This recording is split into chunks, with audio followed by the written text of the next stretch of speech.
আমার দেখ মেয়ে খুগাই কুকুমবালা রই একটা মরার রই দৌড়ছে এ আম্মা কালকে তুমি আমার কাপড় ধুইছিলা হটে আর রাখছি আগে ফ্রিজে যে ধুয়ে থয়ে দিছি ফ্রিজটা দড়ির মধ্যে লাট রোজ যাবো গা আচ্ছা ফ্রিজ লাইটা দিতাছি দড়ির মধ্যে টেয়া কই রাখছো এটা কো মিষ্টির উপর দেখ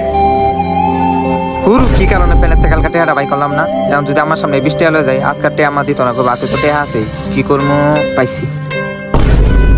চালু দেখ টিভি দেখ দয়ে থইছি ফ্রিজ আর টিভি লয়ে দড়ির মধ্যে লাটতে হইবো লাটতেছে আম্মা 20 টাকা দাও কেটে এই তোরা তো 20 টাকা আছে এর আগে যাই খায়া মায়া কালকার একবার টেয়া নিস এটা তানজিমের টেয়া তানজিম দিছে এটা নিব গা কোন বন্ধুর টেয়া আন্টি হাসান আছে বুঝে তানজিম আছে এই তানজিম তুমি বলে আমার ছেলের একের 20 টাকা হাওলাত দিছ না আন্টি আমি তো কোনো টেয়া দিছি না তারে এই কাজটা আমি জীবন টেয়া দেব এই কাজটা টেয়া দিলাম জীবন টেয়া পাইতাম